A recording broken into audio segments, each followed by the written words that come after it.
इस मध्य विधानसभा में हमारे से सीनियर कोई है नहीं। पार्टी जब भी हमको टिकट देती है वो विजय पार्टी प्राप्त करती है। तो इस क्षेत्र के संपूर्ण विकास की गंगा बह रही है कि जगह जगह हमने समरसेबुल लगवाए हैं, बोरिंग भी कराई है। आप हमारे क्षेत्र की जनता के बीच आइए और ज़रा पूछिए कि यहाँ क्या हो रहा है।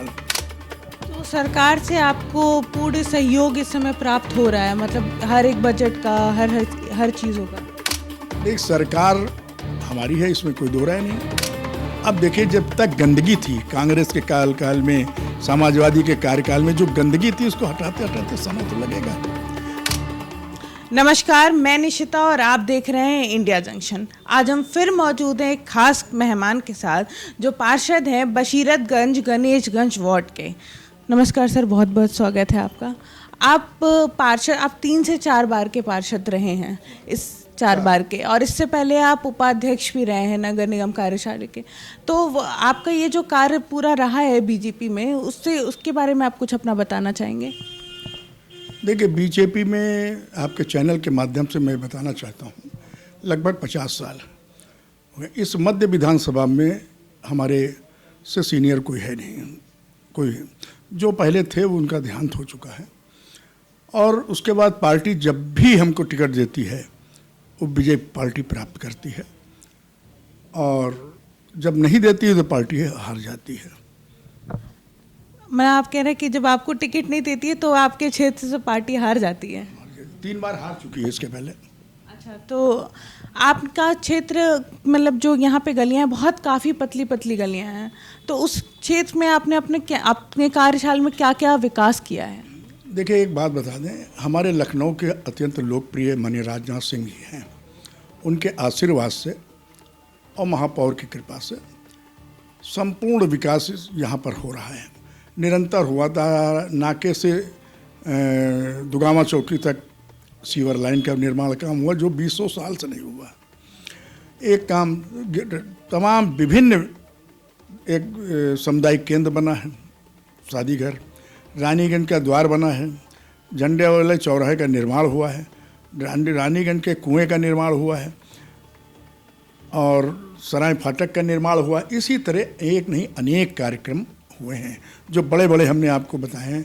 अभी तुरंत ही एक हमारा कल्याण मंडप का कार्यक्रम बन गया है, वो भी कल्याण मंडप का नवनिर्माण होगा। माननीय महापौर जी की, माननीय राजनाथ सिंह के आशीर्वाद से टेंडर लग गया है। तो इस क्षेत्र के संपूर्ण विकास की गंगा बह रही है।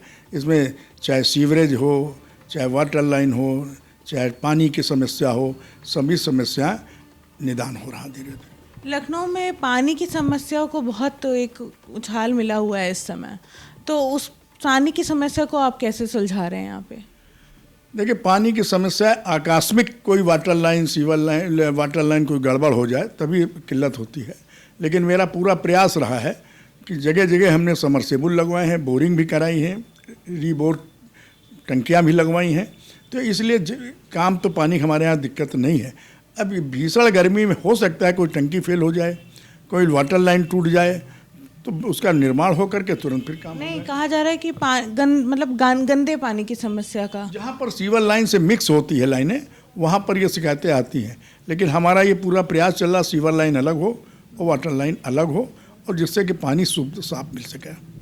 जब से आप पार्षद हैं तब से आपको कोई ऐसी कठिनाइयाँ, कोई ऐसी परेशानियाँ जो आपको अपने जनता के सामने पेश करनी पड़ी?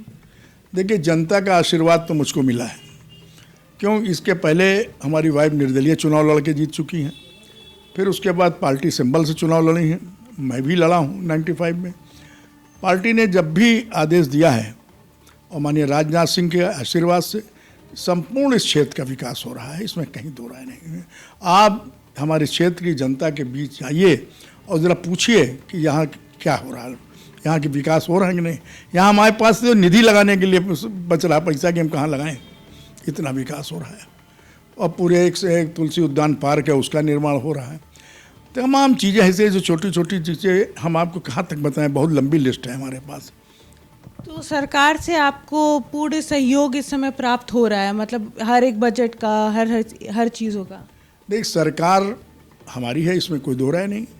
सरकार की पूरी कृपा है, लेकिन एक कुशल कार्यकर्ता होने के नाते हम अपने सूझबूझ से जनता की बात को ध्यान में रखते हुए हम उसका काम करते रहते हैं। इसलिए जनता पूरी तरह से संतुष्ट है और प्रभावित है कि गुप्ता जी इतना समय देते हैं और काम करते हैं।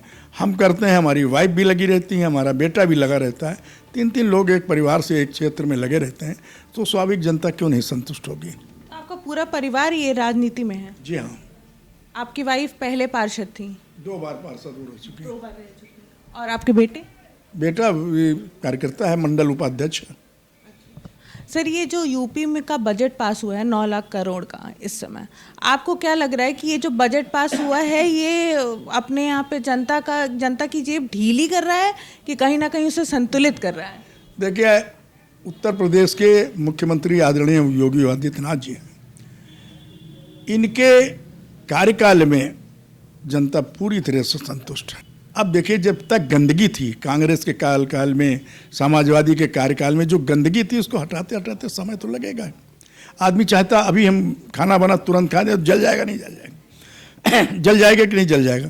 तो ये भाव जो जब आदमी सोचता है, हर आदमी ये सोच रहा है कि काम वो कर रहे हैं, और योगी जी जैसे निस्वार्थ भाव से बेचारे देश के लिए, प्रदेश के लिए सोच रहे हैं और कुछ उनका है ही नहीं करने के लिए।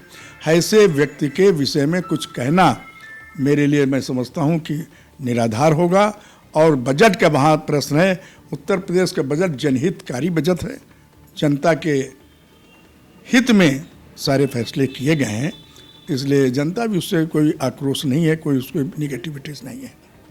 हमारे चैनल के माध्यम से आप अपनी जनता से क्या कहना चाहेंगे? आपके चैनल के माध्यम से मैं इतना कहूँगा, धैर्य रखिए और धीरज रखिए, इस बजट का परिणाम देखिए और 27 में फिर भारतीय जनता पार्टी की सरकार बनाइए, और आप सबका आशीर्वाद से ये सरकार बनी थी और फिर बनेगी। निश्चित इस क्षेत्र का, उत्तर प्रदेश का विकास होगा और आपके इस बसीरतगंज गणेशगंज का संपूर्ण विकास होता है, होता रहेगा। तो ये थे हमारे साथ गिरीश गुप्ता जी। ऐसे ही नए मेहमानों के साथ हम आपको रूबरू कराते रहेंगे, तब तक देखते रहिए इंडिया जंक्शन। इंडिया जंक्शन, खबरों का जंक्शन।